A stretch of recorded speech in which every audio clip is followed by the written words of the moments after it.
The day I walked in on my fiancé Daniel and my best friend Lisa in our bed was the day my world shattered into a million irreparable pieces. I had just come home early from work, excited to surprise Daniel with tickets to the Maldives for our honeymoon. My heels clicked against the hardwood floors as I hummed our song, the diamond engagement ring he'd given me 6 months ago glinting on my finger. The bedroom door was slightly ajar, which should have been my first clue. Daniel always kept it closed when he napped. But I was too wrapped up in my happy little bubble to notice. The scene that greeted me when I pushed that door open will be burned into my memory forever. Our cream-colored sheets tangled around their naked bodies, Lisa's perfect blonde waves splayed across what used to be my pillow. Daniel's head snapped up first, his hazel eyes widening in horror when he saw me standing there frozen in the doorway. Lisa turned more slowly, a satisfied smirk curling her lips as she took in my shocked expression. "Oops," she had the audacity to say, stretching her arms above her head like a cat. "Guess you're uninvited to our wedding." The worst part, Daniel didn't even jump up to apologize. He just stared at me with guilty eyes still half inside my best friend. I turned and ran before they could see me cry. That was 3 months ago. Now I'm staring at a thick cream-colored wedding invitation embossed in gold foil. Daniel Hart and Lisa Monroe request the pleasure of my company as they tie the knot in what's being billed as the social event of the season.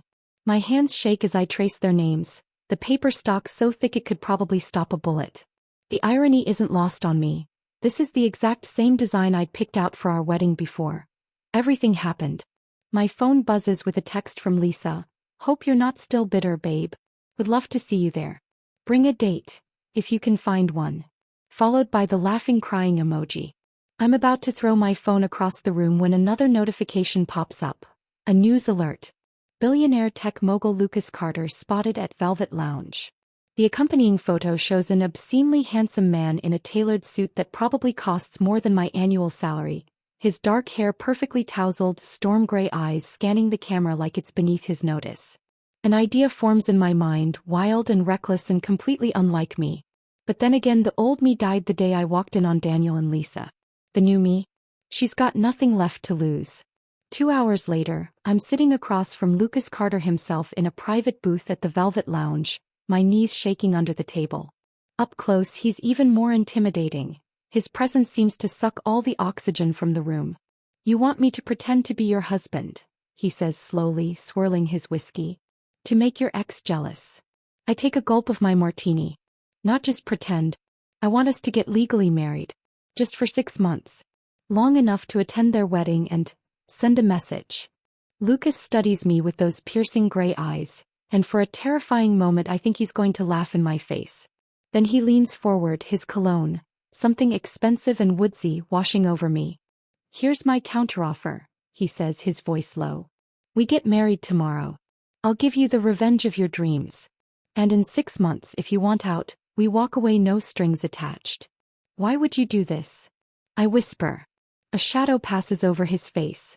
"Let's just say I have my own reasons for disliking unfaithful partners." He extends his hand. "Do we have a deal?" Looking into his eyes, I see something dangerous.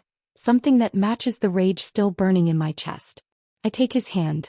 It's a deal. The morning after shaking hands with Lucas Carter, I wake up with cotton mouth and the creeping realization that I might have made a terrible mistake. Sunlight streams through the unfamiliar penthouse windows. Lucas had insisted I stay in one of his guest rooms after I'd had one too many martinis. My phone buzzes incessantly on the nightstand. 23 missed calls from my mother. 12 from my sister. And 1 from Daniel. I almost drop my phone when I see his name flash across the screen. He hasn't called me since that day. My thumb hovers over the notification, torn between curiosity and self-preservation, when a deep voice startles me. "Don't."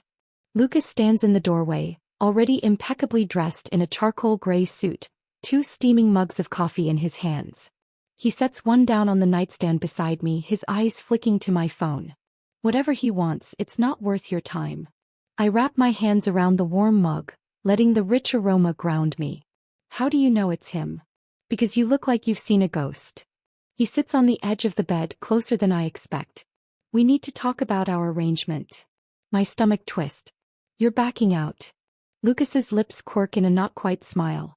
"Quite the opposite. He pulls a folded document from his inside jacket pocket. Our marriage contract. 6 months. Full discretion clause. Generous compensation package if you decide to walk away. I scan the document with growing disbelief. A penthouse apartment. A clothing allowance that could fund a small country. And, you're giving me a seat on the board of your foundation? Figureheads don't interest me. Lucas takes a sip of coffee, watching me over the rim. I've read your work at the women's shelter. You have good instincts. Something warm unfurls in my chest. Something dangerously close to hope. I squash it immediately. This isn't real. None of this is real. So when do we? Today. I choke on my coffee. Today. Lucas stands, straightening his cuffs. City Hall. Noon. I've already arranged for a photographer from the Times to accidentally be there. His eyes gleam. By this time tomorrow, everyone will know Lucas Carter is off the market. 2 hours later, I stand in front of a floor-length mirror in a private dressing room at Bergdorf's, staring at the woman reflected back at me. The Vera Wang ivory sheath dress clings to curves I didn't know I had. A stylist Lucas summoned works magic with my hair, transforming my usual messy bun into sleek cascading waves. You clean up nice. I spin to find Lucas leaning against the doorframe, his gaze trailing down my body in a way that makes my skin prickle with awareness. He's changed into a tailored navy suit that makes his gray eyes look almost silver. You're not so bad yourself, I quip, trying to ignore how my pulse jumps when he steps closer. Lucas reaches into his pocket and pulls out a black velvet box. My breath catches when he flips it open to reveal an emerald-cut diamond ring so large it could probably be seen from space. Too much, he asks, though the smirk says he knows exactly what he's doing. It's obscene. Good. He slides it onto my finger with surprising gentleness. Let's give them something to talk about. City Hall is a blur of flashing cameras and murmured whispers. Lucas keeps a firm hand on the small of my back as we navigate the crowd. His touch somehow both possessive and protective. The ceremony itself takes less than 5 minutes. Do you take this woman? I do. Do you take this man? My voice wavers. I do. When Lucas pulls me in for the obligatory kiss, I expect something chaste. Quick, for show. I am not prepared for the way his lips slant over mine with startling intensity, one hand cupping my jaw as if we're the only 2 people in the room. My knees actually go weak. We break apart to the sound of applause and rapidly firing shutters. Lucas's eyes are dark with something I can't name when he murmurs, "Sell it, remember?" Right. The act. As we exit into the afternoon sun, my phone explodes with notifications. The Times already has the headline up: Billionaire Lucas Carter marries mystery woman in surprise ceremony. But it's the text that comes through next that makes my blood run cold. Lisa, nice Photoshop bitch. Like anyone would believe Lucas Carter married you. Lucas reads it over my shoulder and laughs. Oh, this is going to be fun. I wake up to 127 new Instagram followers and a trending hashtag. Hashtag who is Mrs. Carter. The world is losing its collective mind over our wedding photos. Me in my designer dress, Lucas's hands possessive on my waist, that earth-shattering kiss captured in perfect clarity. My phone hasn't stopped buzzing since dawn. Looks like we're viral. Lucas stands in the doorway of my new walk-in closet, holding 2 coffees and today's New York Times.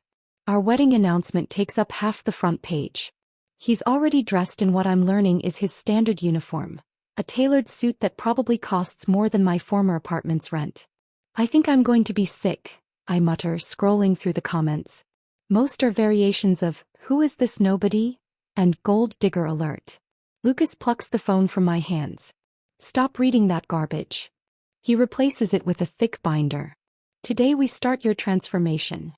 I flip it open to find a meticulously organized schedule. 9 a.m., personal stylist. 11 a.m., media training. 2 p.m., lunch with Vogue's editor. My head spins. This is excessive. Strategic. Lucas leans against the doorframe, watching me with those unnerving gray eyes.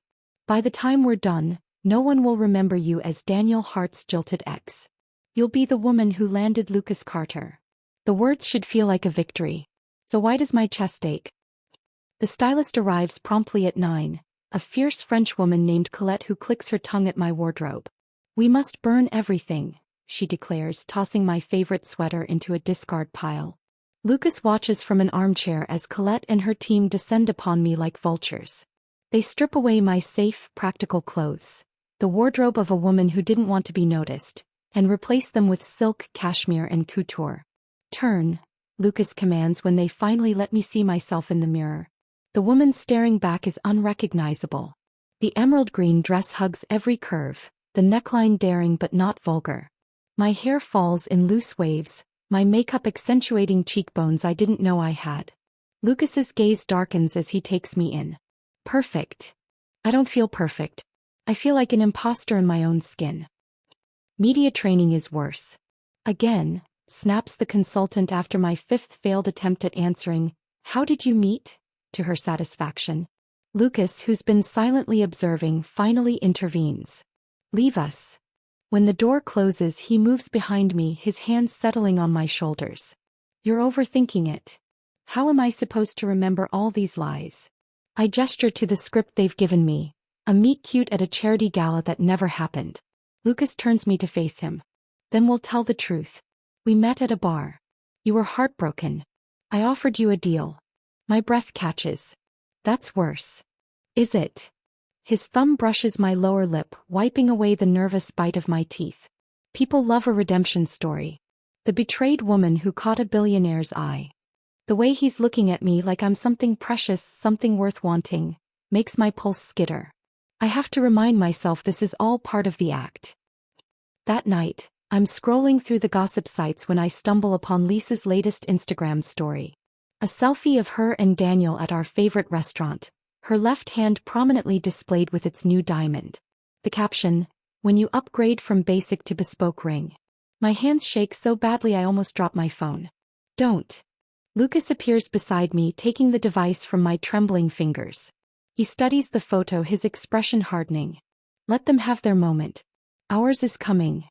He opens his laptop and pulls up an email draft, a guest list for an exclusive charity gala.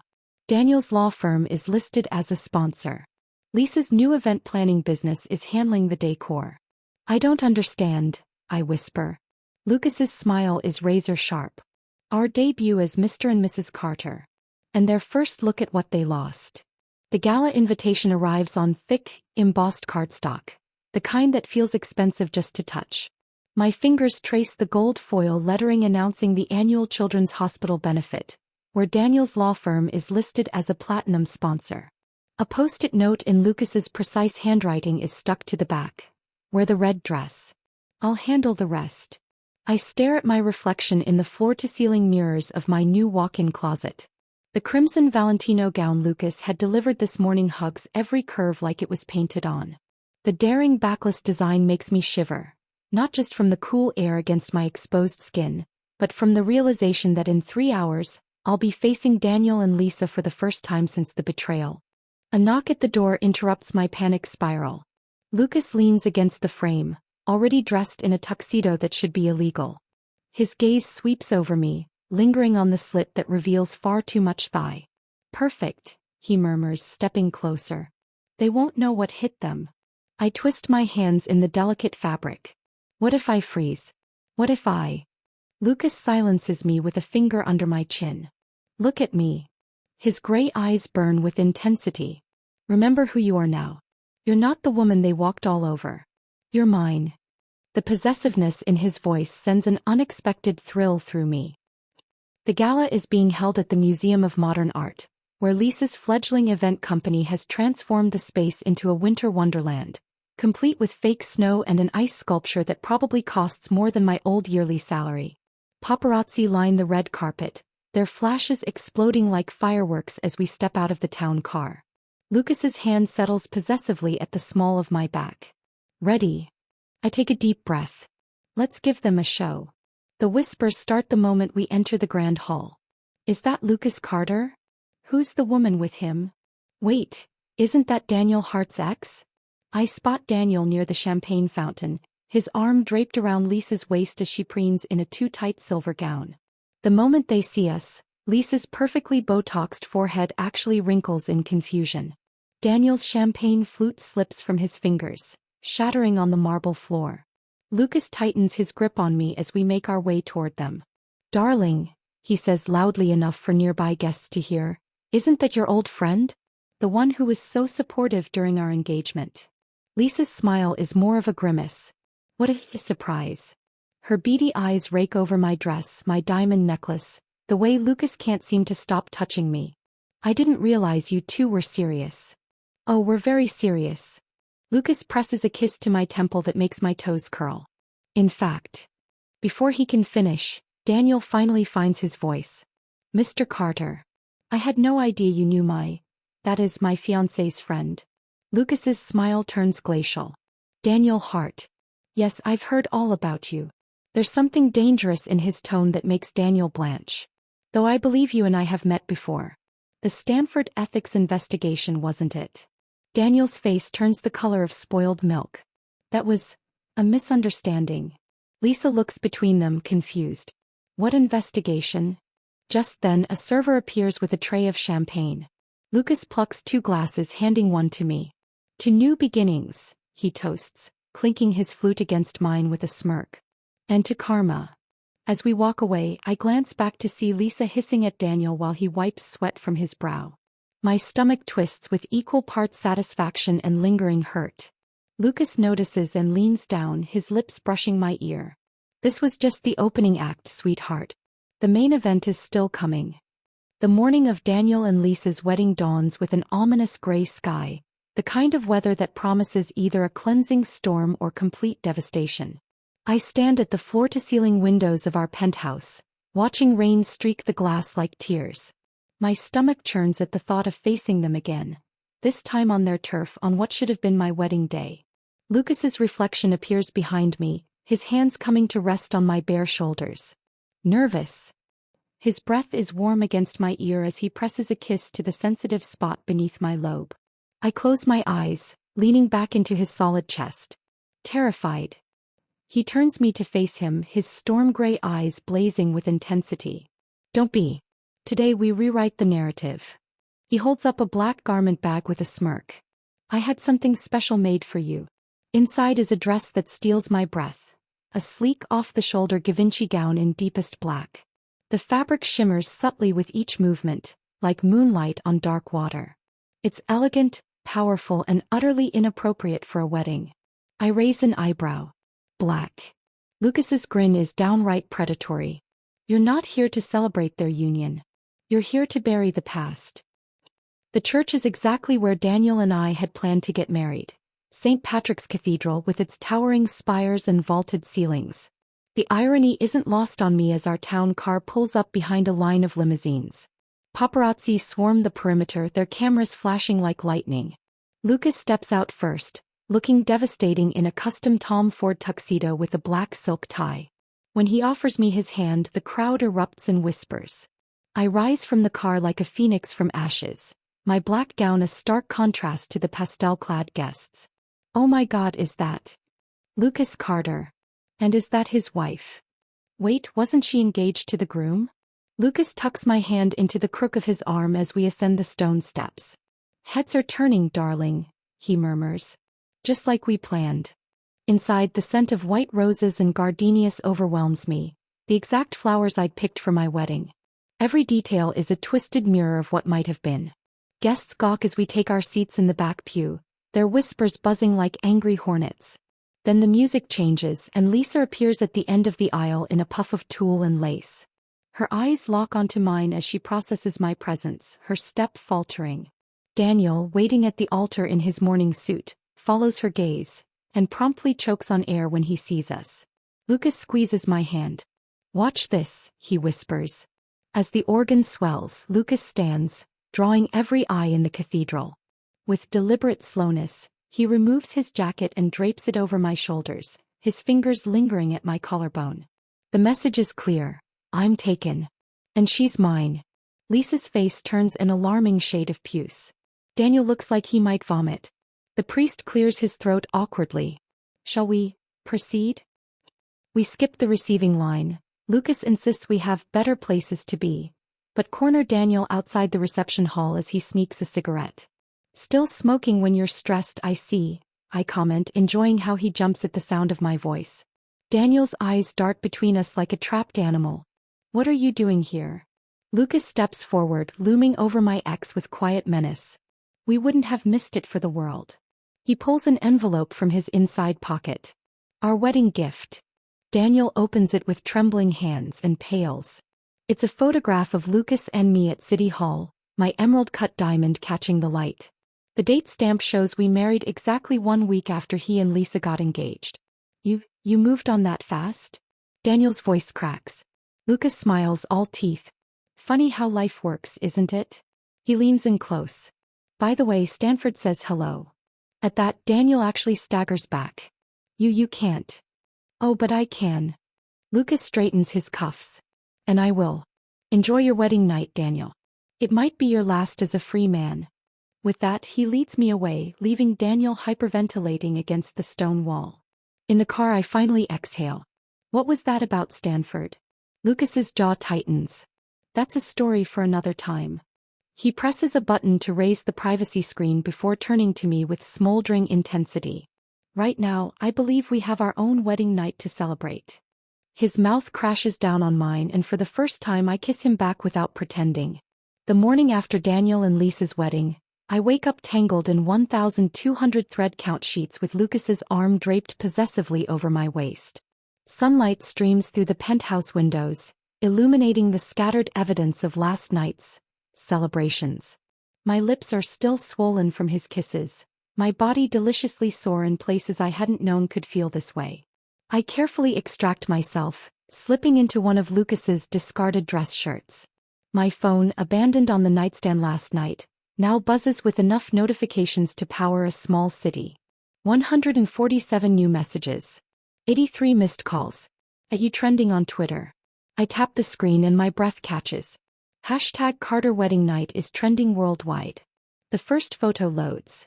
A grainy but unmistakable shot of Lucas pinning me against the balcony railing of our hotel suite, his hands buried in my hair as we kissed like the world was ending. The caption reads, "Billionaire newlyweds put on a show for paparazzi last night. Sources say ex-fiancé Daniel Hart is furious." My stomach flips. We hadn't just crashed their wedding, we'd stolen it. A pair of strong arms circle my waist from behind. Lucas presses a kiss to my bare shoulder, his morning voice rough and sleep-heavy. Regrets. I tilt my head to meet his stormy gaze. Not a single one. His lips curve against my skin. Good. Because it's about to get worse for them. By noon, the internet has exploded. Lisa's Instagram, once a carefully curated feed of designer outfits and hashtag couple goals, is now flooded with angry comments. Karma's a bitch, huh? You lost to this? Phew. Imagine cheating just to end up with leftovers while your ex upgrades to a billionaire. My favorite is a side-by-side photo someone created. Lisa's modest diamond ring next to my emerald-cut monstrosity, captioned, "When you think you upgraded but she went straight to luxury." Lucas, sprawled on the couch beside me in nothing but low-slung sweatpants, chuckles as he scrolls. They're eating her alive. A new notification pops up, a direct message from Lisa herself. "Lisa, this is low even for you. That staged photo? Pathetic. Everyone knows Lucas Carter would never actually want you." Before I can respond, Lucas plucks the phone from my hands. He snaps a selfie, us in rumpled sheets, his tattooed chest visible, my hair a mess of sex must waves, and attaches it with a caption. "Good morning, Mrs. Carter." He hits send. I gape at him. "You didn't." Lucas's grin is pure sin. "Oh, I did." The fallout is nuclear. By 3 p.m., Lisa's Instagram is set to private. By 5 p.m., Daniel's law firm issues a vague statement about focusing on family matters. And by 7 p.m. my phone rings with an unknown number. I answer to hear Daniel's voice, slurred and desperate. "You need to call off your attack dog." I blink. "Excuse me." "Carter." A glass clinks in the background. He's drinking. He's digging into things that don't concern him. Things that could ruin. Lucas wrenches the phone from my hand. "Too late, Hart. The SEC already has the files." He pauses, listening to Daniel's panicked sputtering. "No, I don't want money. I want you broken." He hangs up. I stare at him. What was that about? Lucas exhales sharply, running a hand through his dark hair. Remember how I said Daniel and I had history? I nod. 5 years ago he represented a client who stole millions from my foundation. Money meant for pediatric cancer research. Lucas's jaw tightens. He knew the whole time. Covered it up. Kids died waiting for those treatments. The raw pain in his voice cracks something open in my chest. Suddenly, everything makes sense. The instant hatred, the relentless pursuit. This was never just about me. I reach for him. Lucas. His phone rings. The screen flashes unknown caller again. Lucas answers on speaker. Lisa's shrill voice fills the room. You think you've won? I have photos, real ones, of your precious wife drunk and half-naked at a sorority party. I'll leak them to every tabloid unless you back off. The room goes deadly quiet. Lucas's voice drops to a dangerous whisper. Listen carefully, Lisa. If a single pixel of those photos surfaces, I will dismantle your life brick by brick. Your event planning business? The fake reviews you paid for? Gone. Your family's trust fund? Frozen. Your reputation? He smiles coldly. You'll be lucky to get hired at Starbucks. The line goes dead. I'm shaking. Lucas pulls me into his arms, his heartbeat steady against my ear. No one threatens what's mine, he murmurs. The possessiveness in his voice should scare me. So why does it feel like coming home? The New York Times article drops at 7:03 a.m. on Monday morning. I'm halfway through my coffee when Lucas slides his iPad across the breakfast bar, the headline screaming, Prominent attorney Daniel Hart under SEC investigation for fraud, sources link case to Carter Foundation scandal. My fingers tremble as I scroll through the damning details. Emails proving Daniel knowingly helped his client hide stolen funds, bank records showing suspicious deposits into his accounts, testimony from whistleblowers. At the very bottom, a single line makes my breath catch. Mr. Hart's recent marriage to event planner Lisa Monroe appears to be under strain, with sources confirming the couple has been staying separately since their wedding night. Lucas watches me read, his expression unreadable. Justice moves slowly, he murmurs, but it moves. I set the tablet down carefully. This was never just about me, was it? The silence stretches between us, heavy with unspoken truths. Finally, Lucas exhales. At first? No. He rounds the counter, caging me between his arms. But somewhere between watching you destroy Lisa with a smile and hearing you moan my name last night? His thumb brushes my lower lip. It became everything about you. My heart stutters. Before I can respond, my phone rings. Mom. I hesitate, but Lucas nods toward the balcony. Take it. I'll handle the press. Outside, the morning air is crisp. My mother's voice crackles through the line. Honey, are you seeing this? The whole world's talking about Daniel's scandal. I lean against the railing. I know, Mom. And that wonderful husband of yours. Her tone shifts. You do know who he is, right? I frown. What do you mean? Lucas Carter isn't just some billionaire sweetheart. His family owns half the East Coast. Pause. His father was Senator Richard Carter. The one who died in that plane crash 5 years ago. The pieces click together violently. The stolen funds. The cancer research. The relentless pursuit. Daniel didn't just steal money. He helped rob the legacy of Lucas's dead father. I end the call abruptly, storming back inside. Lucas is on his laptop, jaw clenched as he types furiously. You should have told me, I say quietly. He freezes. About your father. About why you really hate Daniel. My voice cracks. Was any of this real? Or was I just a convenient pawn in your revenge game? Lucas slams the laptop shut. In 3 strides he's before me, hands framing my face. Look at me. His gray eyes burn with intensity. Yes, I wanted revenge. But you? His thumb catches a tear I didn't realize had fallen. You're the only real thing in my life. Then he kisses me, and it's nothing like our practice performances. This kiss is raw, desperate, real. When we break apart, we're both shaking. I'm done pretending, Lucas growls. The doorbell rings. On our doorstep stands Lisa, her usually perfect hair disheveled, mascara streaking down her cheeks. She shoves a tabloid at me, a photo of her and Daniel screaming at each other outside his office. The headline, Fraudster's Marriage Implodes. You happy now? She spits. Lucas appears behind me, a solid wall of muscle. You have 10 seconds to leave before I call security. Lisa ignores him, her wild eyes locked on me. He's ruined us. Daniel's being disbarred. My clients are canceling. And you, her voice breaks. You win. Just call off your attack dog. I should feel triumphant. That I just feel tired. It's over, Lisa, I say quietly. We're done here. As I close the door, Lucas pulls me against his chest. His heartbeat is steady against my back. No more games, he murmurs into my hair. Just us. For the first time I believe him. The press conference is supposed to be a formality. A quick photo op announcing Lucas's new pediatric cancer initiative. But when we arrive at the Carter Foundation headquarters, the lobby is swarming with reporters. Camera flashes explode like fireworks as Lucas guides me through the crowd, his hand a brand against the small of my back. Smile, darling, he murmurs against my ear, his breath warm. We're giving them a show. But when his lips brush my temple for the cameras, the kiss doesn't feel performative. My pulse jumps traitorously, my body remembering exactly what those lips did to me last night. A reporter shouts, Mrs. Carter, is it true your marriage began as revenge against your ex? The room goes silent. Lucas's grip on me tightens. I open my mouth to deliver our rehearsed denial, but the words stick in my throat. The lie suddenly feels too heavy. Before I can respond, Lucas steps forward. Next question. His voice could freeze hell. Later, in the privacy of our town car, the tension is thick enough to choke on. You hesitated. Lucas stares out the window, his profile carved from marble. I twist my wedding ring around my finger.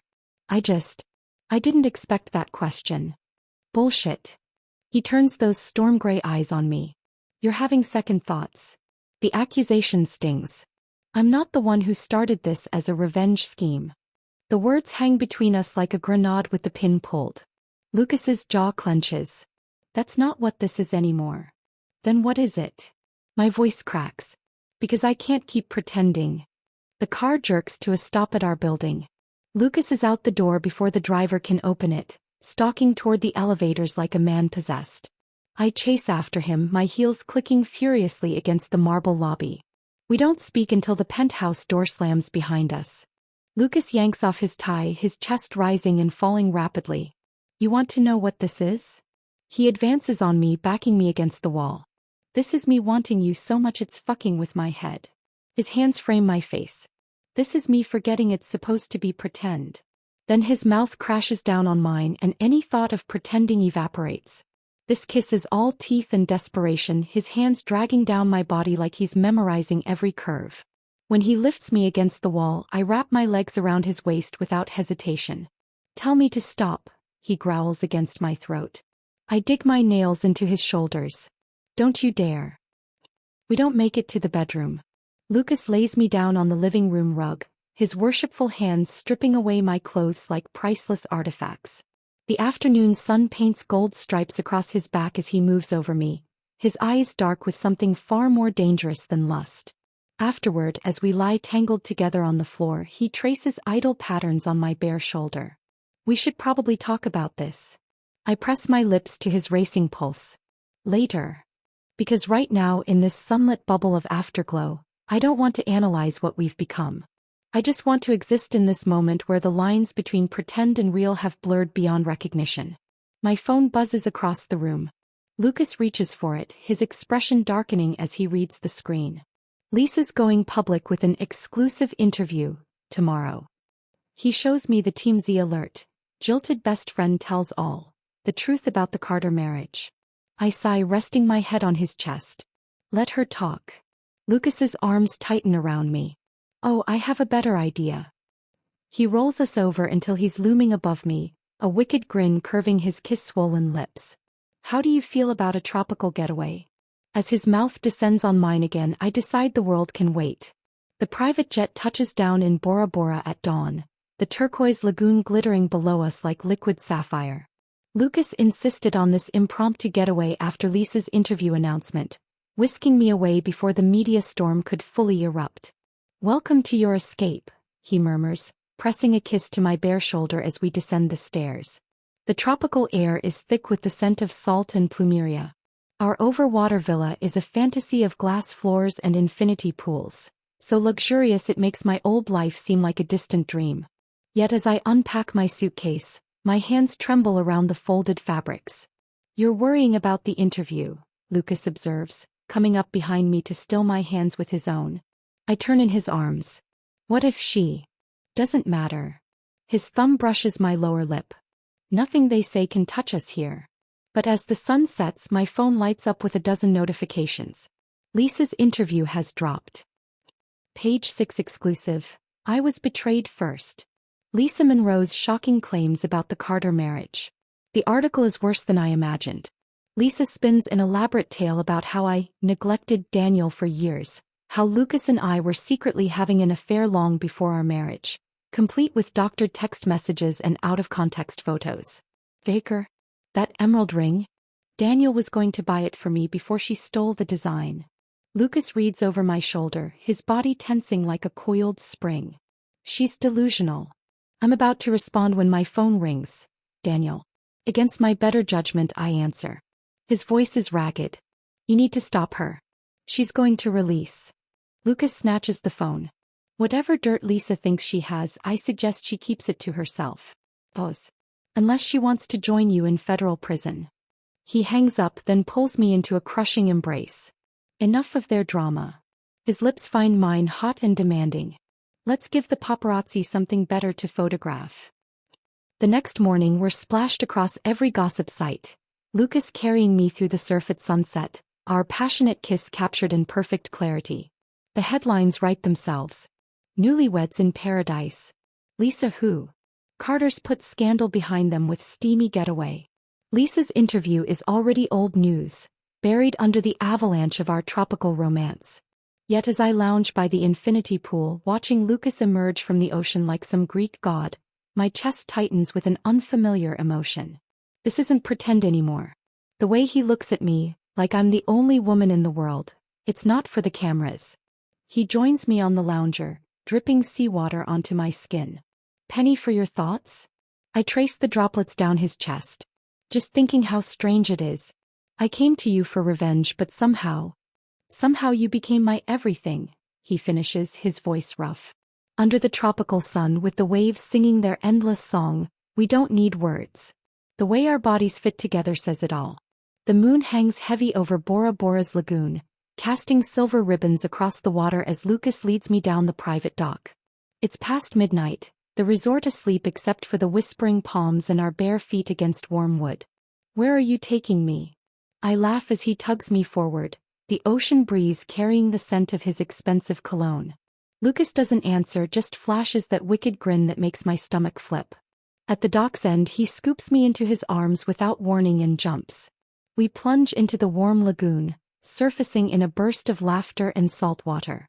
The underwater lights make his skin glow like polished bronze as he pushes my hair back from my face. "Happy 1-month anniversary," he murmurs against my lips. I blink. Our marriage is fake. His hands tighten on my waist. My feelings aren't. The world tilts. Somewhere beyond the lagoon, Lisa's lies still circulate. Daniel's life crumbles. But here, suspended in liquid moonlight, none of that exists. Lucas's throat works as he searches my face. "This started as revenge, but somewhere between watching you destroy Lisa with a smile and hearing you moan my name last night." His voice cracks. "I fell in love with you." The words hang between us, fragile as sea foam. I open my mouth to respond when a shout shatters the moment. "Mr. Carter. Over here." Flashbulbs explode from a nearby boat. Paparazzi drawn like sharks to blood. Lucas swears violently, shielding me as they call out questions about Lisa's allegations. Security arrives within minutes, but the damage is done. Our private moment is now public property. Back in the villa, Lucas paces like a caged tiger. "I'll have their press credentials revoked. Sue every last." "Lucas." I catch his wrist. "Look at me." When he turns, the raw vulnerability in his eyes steals my breath. This isn't the ruthless billionaire. This is the boy who lost his father, the man who thought revenge would fill the void. I press my palm to his stubbled cheek. "I love you too." His kiss tastes like salt and promises. Morning brings chaos. Our midnight swim dominates the news cycle, but not for the reason we expected. The photos captured something undeniable. The way Lucas looked at me as we surfaced like I hung the moon. The headlines scream, "Love in Lagoon. Carter's look says it all. Who needs revenge when you have this?" Lisa's interview is officially obsolete. My phone buzzes with an unknown number. I answer to hear Daniel's ragged breathing. He's going to ruin me. The SEC. I hang up without a word. Lucas emerges from the shower, a towel slung low on his hips. Who was that? Nobody important. I cross to him, sliding my hands up his damp chest. Just someone from our past life. He captures my wrists, pressing a kiss to each palm. Ready to start our future? In his eyes I see forever. The private jet lands at Teterboro Airport under a slate-gray sky, the New York skyline looming like a jagged crown. 2 weeks in paradise have left me sun-kissed and soft around the edges. But the moment our wheels touch tarmac, reality comes crashing back. Lucas's hand tightens around mine as the cabin door opens. Ready for the storm? Beyond the glass, at least 20 paparazzi surge against the security barrier, their shouts muffled but their cameras flashing like strobe lights. The headlines since our lagoon moment have been relentless. From revenge to real? Inside the Carters' whirlwind romance, Lisa Monroe's smear campaign backfires as Carters flaunt love. I smooth my sundress, suddenly conscious of the emerald ring glittering on my finger. As long as we're together. Lucas kisses my knuckles, his gray eyes dark with promise. Always. The storm hits faster than expected.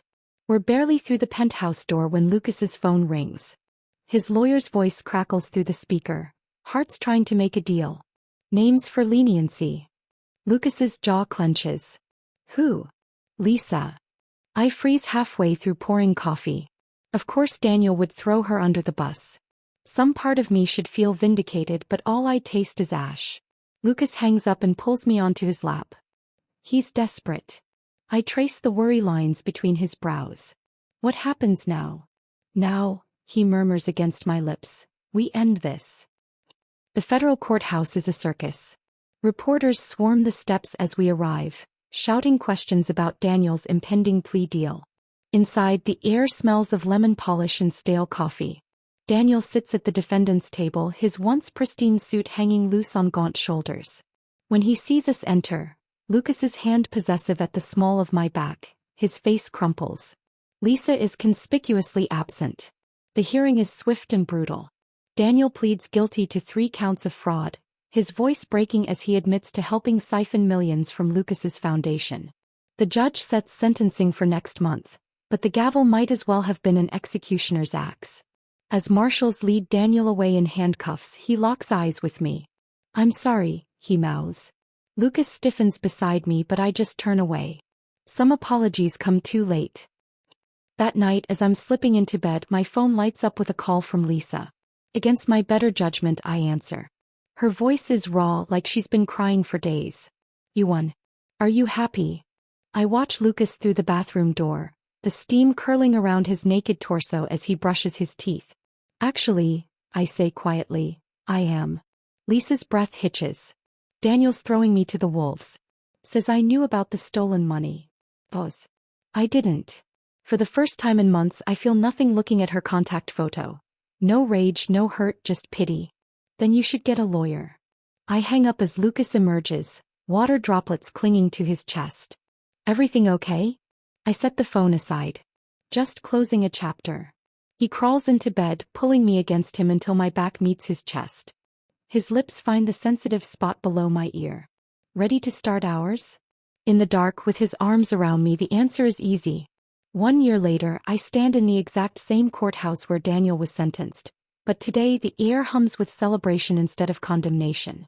Sunlight streams through the stained glass windows, casting jewel-toned patterns across the marble floors as Lucas adjusts my veil with uncharacteristically nervous hands. Stop fidgeting, I laugh, catching his fingers. It's just a vow renewal. Lucas's storm-gray eyes soften as he tucks a loose curl behind my ear. Not to me. His thumb brushes the platinum band on my left hand, the one that replaced my emerald ring last week. This is the day I make you mine for real. The courtroom doors swing open, revealing our closest friends and family. But my gaze snags on two unexpected figures in the back row. Lisa, thinner and paler than I remember, sitting rigidly beside Daniel, who looks years older than his 35 years. Lucas tenses beside me. I can have them removed. I squeeze his hand. Let them watch. The ceremony is simple but profound.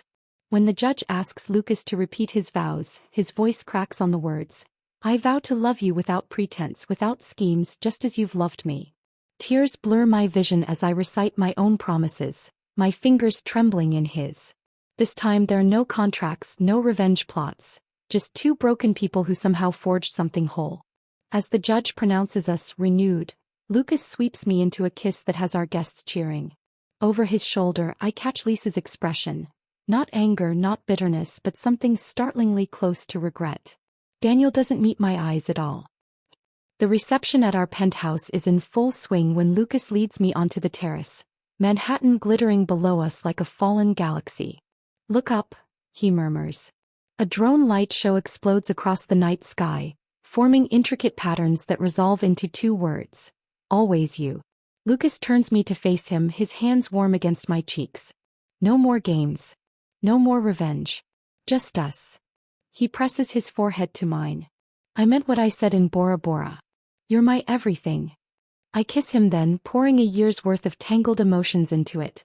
The hurt, the healing, the unexpected bone-deep love. When we break apart, the terrace doors open, revealing Lisa holding two champagne flutes. "Truce," she says quietly, extending one toward me. Up close, I see the shadows under her eyes, the way her designer dress hangs loose. Daniel's trial cost her everything. Her business, her reputation, even the diamond ring she'd stolen. Lucas moves protectively closer, but I take the glass.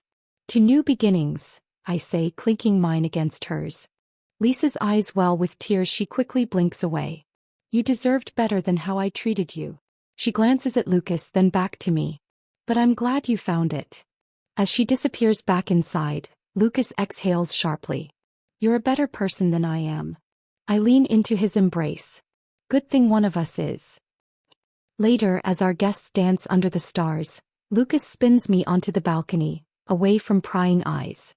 The city pulses with life below us, but all I see is the man who turned my revenge into redemption. "Remember our deal?" he murmurs against my lips. 6 months, no strings attached? I laugh, threading my fingers through his hair. Best contract I ever broke. Lucas's smile is brighter than the drone lights still dancing above us. "Forever, Mrs. Carter?" "Forever," I echo, sealing the promise with a kiss. Somewhere across town the past gathers dust. But here, in the circle of my husband's arms, the future shines endless and bright. The end.